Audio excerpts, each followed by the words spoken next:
Florence Lawrence. Florence Lawrence wasn't just a movie star, she was the movie star, the very first in history. In the early 1900s, she was so beloved that people chased her through the streets, begging for autographs. Studios initially refused to credit actors, fearing they'd demand higher pay. But Florence changed that.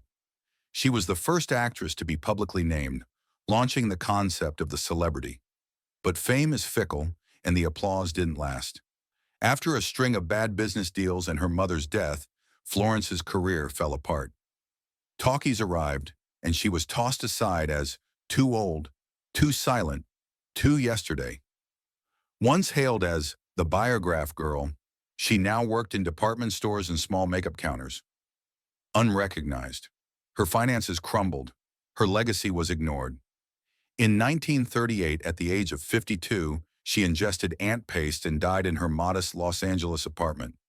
She left no note, only debts and a forgotten history. For decades, her grave was unmarked. Hollywood had buried its own legend in silence.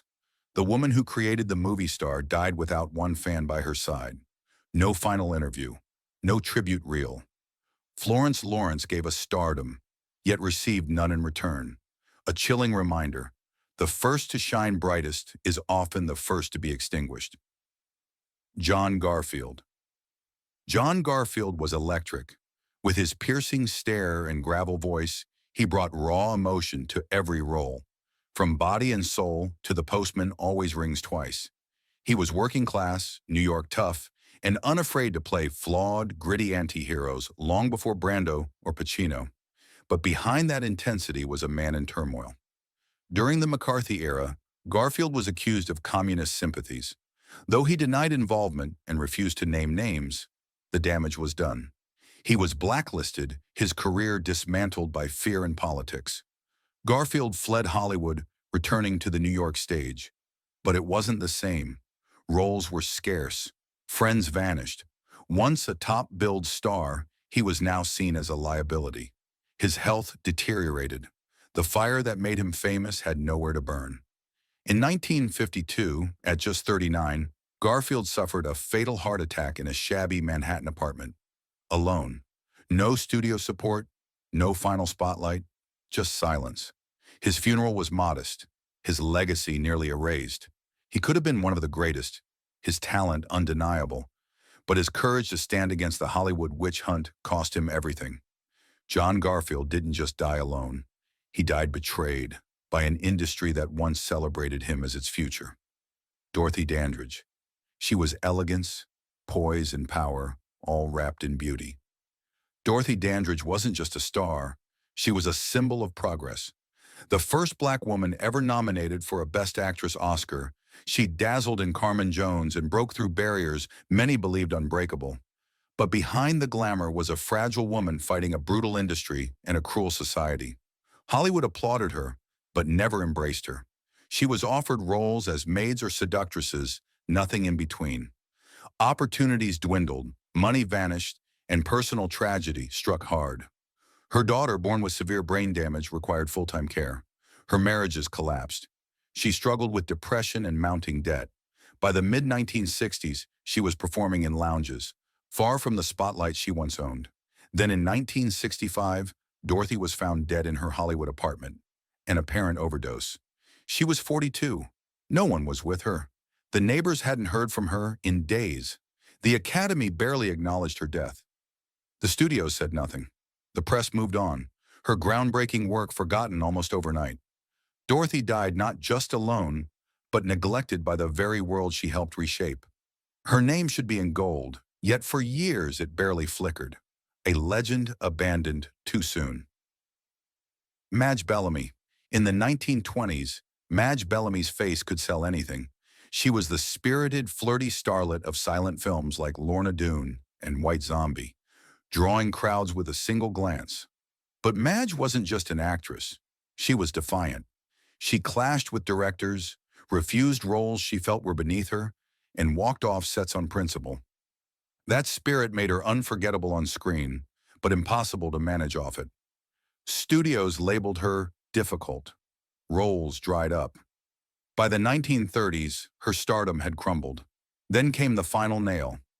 In 1943, she shot at her wealthy ex-lover in a jealous rage. The tabloids had a field day. Whatever was left of her career turned to ash. Madge slipped into obscurity, surviving off Social Security checks and the occasional interview where she begged for recognition. She never married. She had no children, and no one to remember her once the cameras stopped rolling. In 1990, at age 90, she died in a care facility, far from the glamour of Hollywood. Her passing was barely noticed. The woman who once set the standard for beauty and charm had become a forgotten footnote. Fame, it turns out, can be a curse with a time limit. William Haynes. William Haynes was on top of the world in the late 1920s. Handsome, funny, charismatic. He starred in box office hits like Tell It to the Marines and was MGM's golden boy. But Haynes carried a secret he refused to keep hidden. He was in love with a man. While other actors masked their private lives, William lived openly with his partner, Jimmy Shields. Studio heads gave him an ultimatum: marry a woman for the cameras or lose everything. He chose truth over fame. Louis B. Mayer dropped him. His name was scrubbed from headlines. Friends distanced themselves. He never worked as a lead actor again. Instead, he quietly transitioned into interior design, ironically styling homes for the very stars and executives who once shunned him. Though his work was successful, Hollywood's silence on his contribution was deafening. When Haynes died in 1973 from lung cancer, it wasn't the star's death it should have been. There was no tribute, no legacy celebration. His lifelong partner sat beside him, but the industry that once worshipped him said nothing. William's legacy was buried under shame, even though he showed more courage than most ever dared.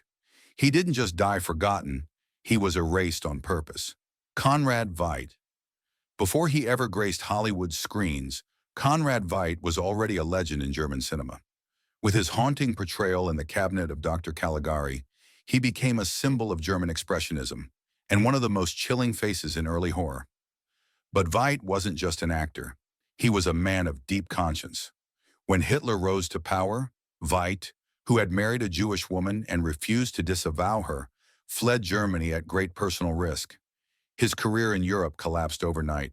Hollywood welcomed him, sort of. He found memorable roles, especially as Major Strasser in Casablanca, but he was typecast as the villain.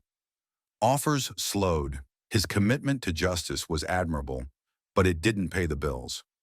In 1943, during a round of golf in Los Angeles, he collapsed from a heart attack.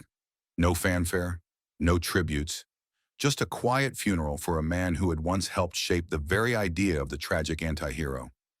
Though he stood up to tyranny and brought unforgettable characters to life, he died with little money, few friends, and no acknowledgement from the industry he once served. Conrad Vite was a hero both on and off the screen, but Hollywood let his legacy dissolve into obscurity.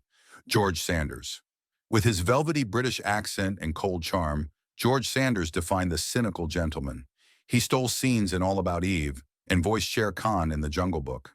For decades, he played roles dripping in arrogance and wit, because he was, by many accounts, exactly that in real life. Sanders was wealthy, intellectual, and utterly disillusioned. He called acting a stupid business and confessed he never cared for fame. But once the roles dried up, so did the pride. After a series of failed marriages, including one to Zsa Zsa Gabor, Sanders sank into depression. His brother Tom Conway, also an actor, died impoverished and alone. That seemed to haunt him.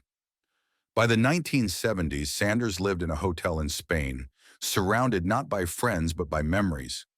In 1972, he checked into a hotel room, swallowed 5 bottles of Nembutal, and left a note that read, "Dear world, I am leaving because I am bored." He was 65. A man who once dined with royalty and ruled the screen died in exile, by his own hand. No memorial, no headlines, just a footnote in history. George Sanders lived like a king, but died like a ghost, forgotten, lonely, and tragically detached. To Cliff Edwards. You might not recognize his name, but you've heard his voice. Cliff Edwards was the original voice of Jiminy Cricket, serenading generations with When You Wish Upon a Star. In the 1920s and 30s, he was a megastar. Known as Ukulele Ike, his hit records and comedic performances lit up vaudeville and early Hollywood. He was in dozens of MGM films and was Walt Disney's favorite performer. But Cliff had demons. He blew his fortune on women, gambling, and booze. 3 failed marriages and poor financial management left him penniless by the 1950s. He lived in flop houses and scraped by on residuals that barely paid for food. By the time he passed away in 1971, he was living in a charity-run hospital in Los Angeles. No family, no friends. Even Disney didn't know he had died until weeks later. His funeral was paid for by the Motion Picture Relief Fund. The man who gave voice to hope and magic died utterly alone, without a single mourner. It was only years later that his contributions were acknowledged with a modest marker. Cliff Edwards' voice inspired dreams, but his life ended in silence. Misha Hour. Misha Hour was Hollywood's go-to eccentric foreigner. With his bug-eyed expressions and wacky delivery, he turned supporting roles into show-stealing performances, most famously in My Man Godfrey, which earned him an Academy Award nomination. Born into Russian nobility and forced to flee during the Revolution, Hour brought a sense of sophistication to his absurd characters. But Hollywood is a cruel lover. Once comedic taste changed, Hour found fewer and fewer roles. He moved to Europe, trying to recapture relevance, but it never happened. The slapstick he once embodied had become passé.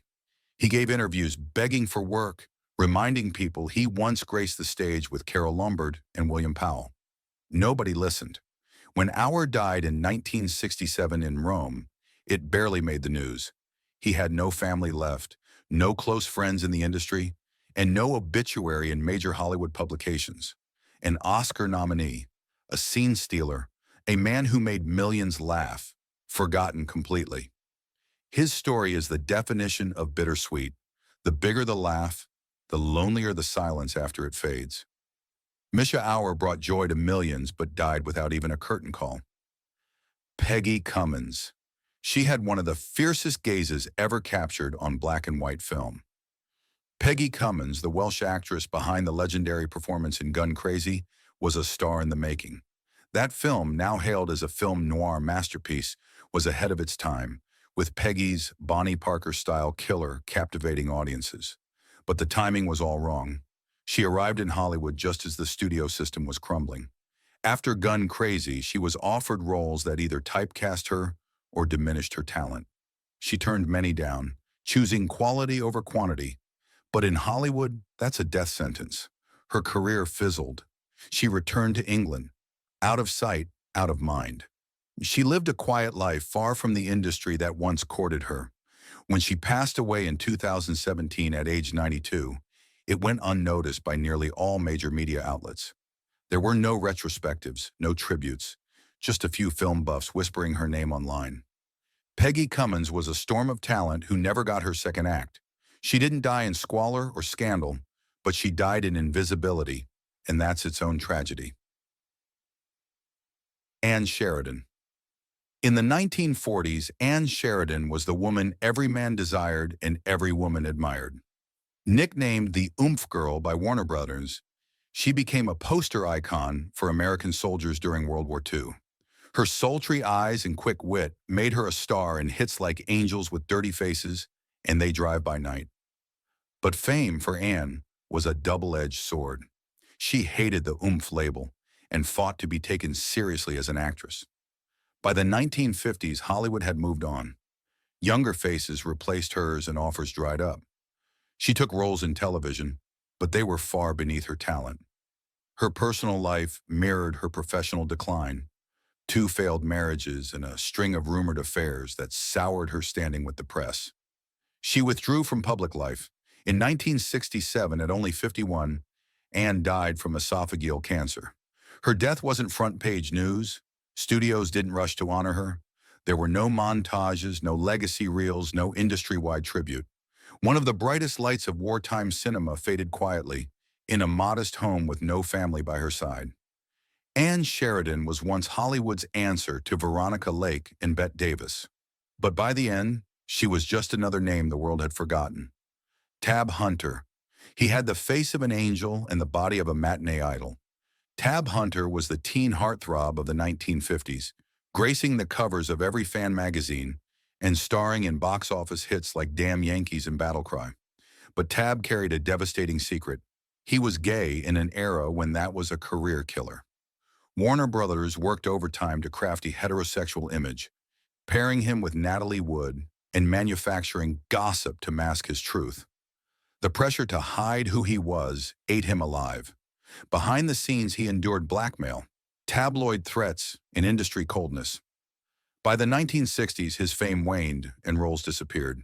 He tried music, writing, even horse training, but nothing stuck. He lived quietly with his longtime partner, film producer Alan Glaser, away from the spotlight. When Tab died in 2018, just 3 days before his 87th birthday, the world barely took notice. His obituary ran quietly, overshadowed by modern news. Hollywood never properly honored him. He died in near isolation, still seen by many as a relic of a fake past. Tab Hunter wasn't just a pretty face. He was a man who sacrificed truth for survival. And in doing so, he became both a legend and a casualty of his time. Nelson Eddy. During the 1930s and early 40s, Nelson Eddy was one half of Hollywood's most beloved musical duo, alongside Jeanette MacDonald. Together, they captivated audiences with operatic romance in films like Rosemary and Maytime. His voice could melt hearts, and millions swooned at the sound of his duets. But behind the controlled vibrato was a man suffocating under studio pressure and personal heartbreak. Eddy's rumored off-screen relationship with MacDonald was a secret they could never confirm. One kept buried due to her arranged marriage and MGM's image control. As musical tastes shifted, Eddy's operatic style fell out of favor. By the 1950s, he was performing in small theaters and television variety shows. Offers were sparse. The audience that once adored him had aged or forgotten. In 1967, Nelson Eddy died of a stroke while performing on stage. He collapsed mid-act, his voice cutting out in the middle of a song. He was 65. There was no major industry tribute, no televised memorial. He died doing what he loved, but far from the grandeur he once commanded. The man who serenaded a generation into tears was sent off with barely a whisper. His name faded, his records forgotten, his voice stilled. Nelson Eddy died not in shame, but in complete obscurity. Eddie Rochester Anderson. Eddie Anderson made history as the first black actor to have a regular role on a national radio program, starring as Rochester on the Jack Benny program. His comic timing, raspy voice, and quick wit made him an American icon. At the peak of his fame, he was one of the highest-paid black performers in America. But even with that success, Eddie was always kept at arm's length from Hollywood's inner circle. Though beloved by audiences, he was typecast as the faithful servant, rarely offered leading roles. When Jack Benny went off the air, Anderson's career effectively ended. He tried to break into film and stage, but doors slammed shut. Typecasting and racial bias ensured he would never escape Rochester's shadow. By the time he died in 1977 from heart disease, Eddie was largely forgotten by the entertainment world. He lived in a modest house in Los Angeles. There were no industry tributes, no red carpet remembrance, just quiet whispers from fans who remembered his voice but little else. Eddie Anderson shattered barriers, yet was left to drift into obscurity. The man who made millions laugh died without the laughter he had once commanded. Forgotten not because of lack of talent, but because Hollywood never saw him as more than a sidekick. Maxi Rosenblum.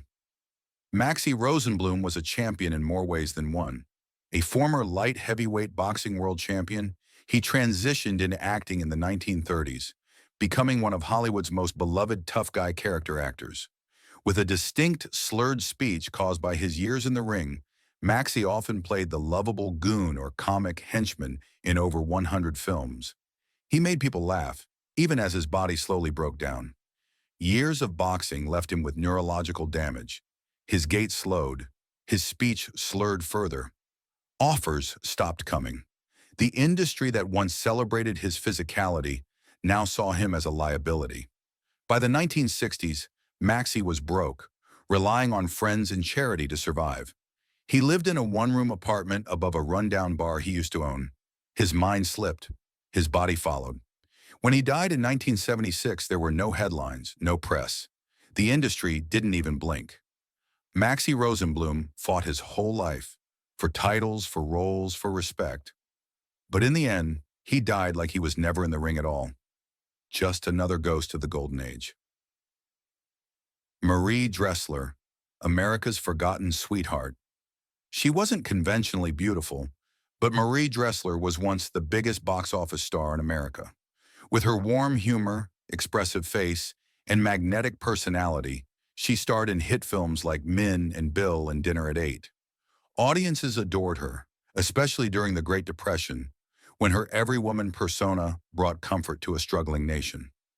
In 1931, she won the Academy Award for Best Actress. She was in her 60s, defying every Hollywood standard. But the applause didn't last. In the mid-1930s, Dressler was diagnosed with terminal cancer. Rather than let the public know, MGM quietly retired her. Studio heads wanted to preserve her image, not her dignity. She died in 1934 in a small Santa Barbara cottage. No crowds lined the streets. No monuments rose in her honor.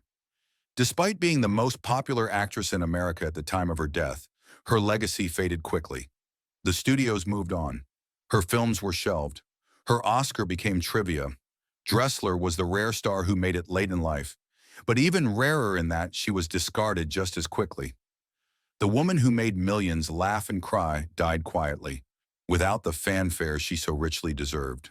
A sweetheart in life, a stranger in death. Zasu Pittz, a master of tragedy and comedy, lost in time. Her name alone was unforgettable, Zasu Pittz. With her nervous mannerisms and anxious eyes, she became a staple of both silent tragedy and screwball comedy. Pittz was equally compelling in Erich von Stroheim's masterpiece Greed, as she was hilarious in Thelma Todd comedies. She had range most stars could only dream of, and her face could communicate an entire emotional arc without saying a word. But Zasu never fit neatly into Hollywood's beauty mold. She wasn't glamorous. She was unique. Too unique for an industry obsessed with sameness. As she aged, the roles became smaller. Eventually, the phone stopped ringing altogether. She faded into the background of B-movies and voice roles until even those dried up. In 1963, she died from cancer in Los Angeles. The obituaries were short. The tributes were few. There were no retrospectives or special broadcasts to honor her pioneering work in two completely different film eras.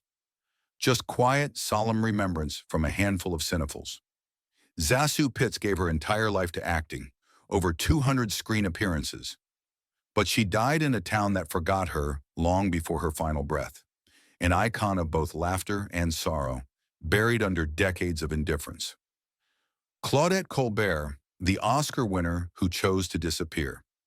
She won an Oscar for It Happened One Night and was one of the highest-paid actresses in the world during the 1930s and 40s. Claudette Colbear had a signature wit, a perfect profile, and a confidence that lit up the screen.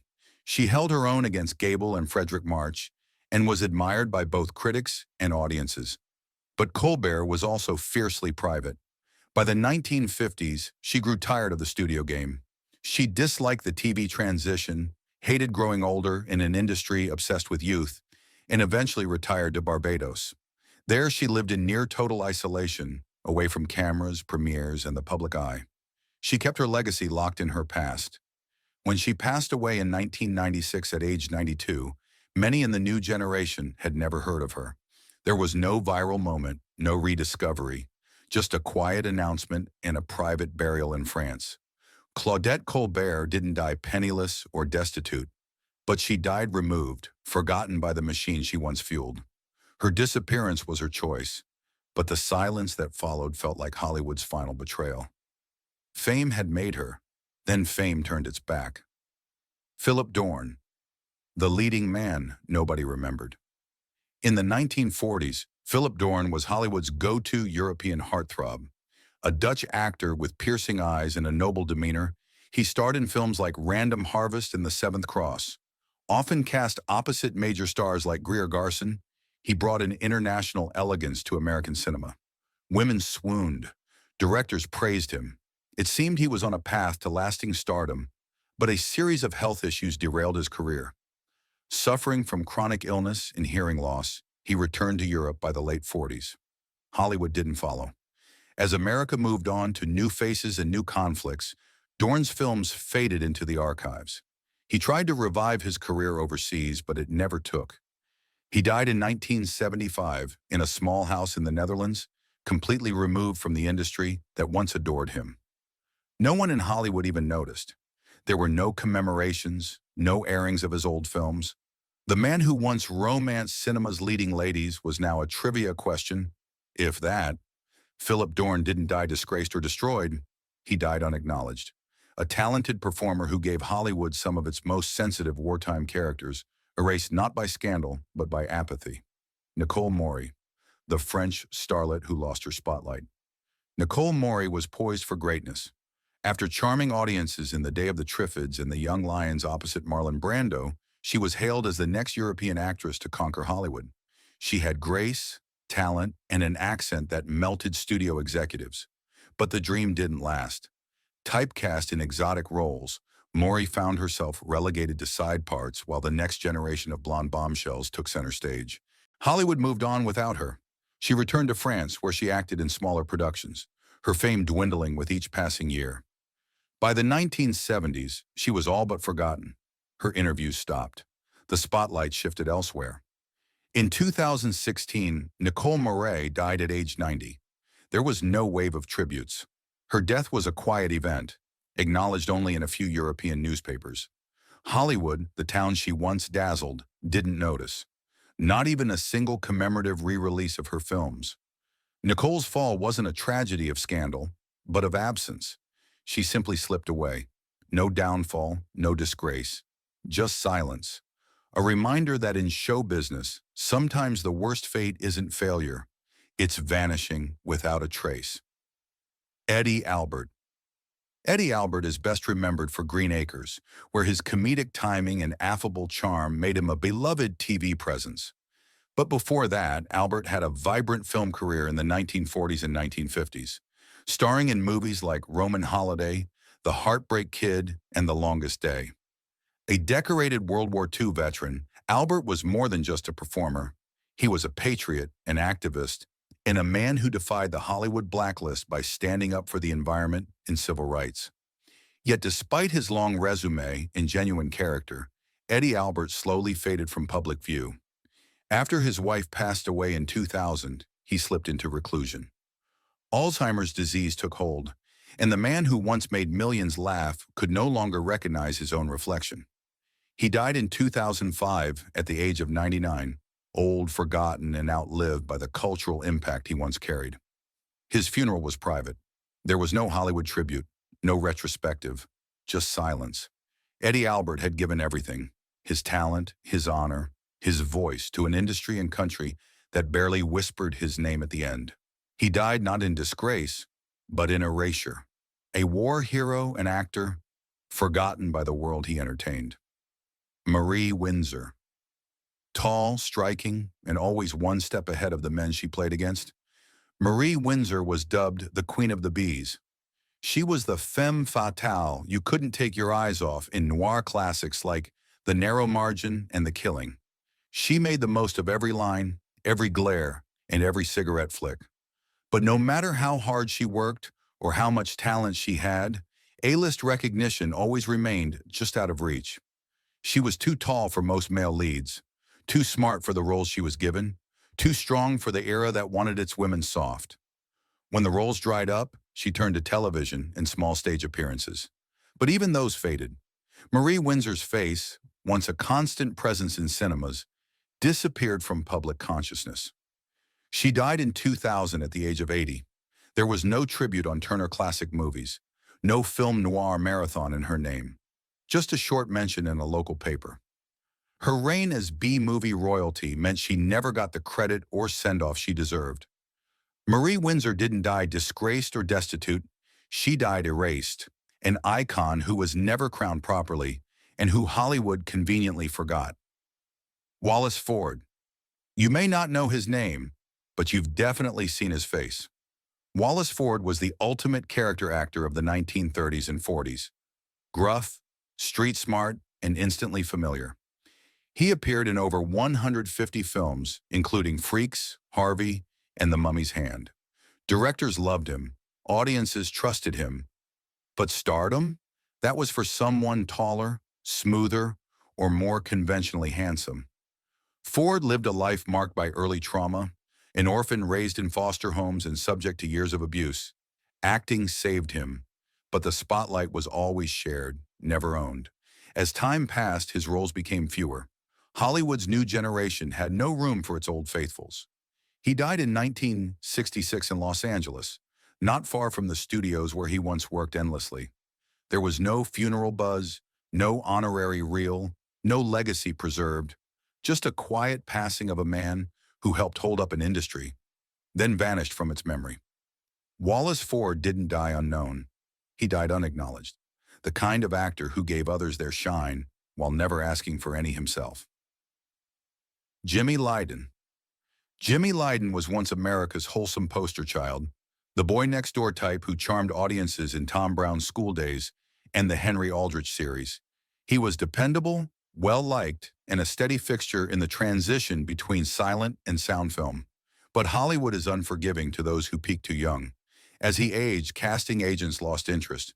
His clean-cut persona no longer fit the grittier tone of post-war cinema. He tried television and found moderate success behind the scenes as a producer, but his time in front of the camera dwindled. Audiences forgot the name they once loved. By the 1980s, Jimmy Lydon had completely disappeared from pop culture memory. He died in 2022 at the age of 98, long after his films had stopped airing, and long after his name had faded from fan magazines and studio rosters. There was no major obituary, no public remembrance. A man who entertained millions died in near-total obscurity. Jimmy Lydon lived a quiet, drama-free life. But in Hollywood, that's the surest way to be forgotten. He gave his youth to the silver screen and got silence in return. Ward Bond. Ward Bond wasn't a star in the traditional sense, but he was a Hollywood workhorse. He appeared in over 200 films, including The Searchers, It's a Wonderful Life, and The Maltese Falcon. He was a John Ford favorite and John Wayne's closest friend. If you needed a loyal sergeant, a gruff sheriff, or a no-nonsense cowboy, Ward Bond was your man. But Bond was never celebrated for his consistency. He was taken for granted, a background player in the greatest movies ever made. When he collapsed from a heart attack in 1960 while attending a football game, Hollywood barely paused. There were no honorary Oscars, no retrospective reels. He was replaced on Wagon Train and quickly forgotten. Yet without Ward Bond, half of Hollywood's golden age would have felt hollow. He brought gravity, texture, and realism to every frame. But when he died, his name faded faster than a closing credit. He didn't die broke. He didn't die disgraced. He died the way he lived in Hollywood, quietly supporting others, never stealing the spotlight. And Hollywood, true to form, never gave it back. These 25 actors gave everything to the silver screen: talent, youth, identity. But fame can be cruel, and memory even crueler.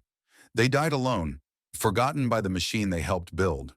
Today we remember them, not just for how they lived, but for how Hollywood forgot them. Their stories deserve the spotlight again.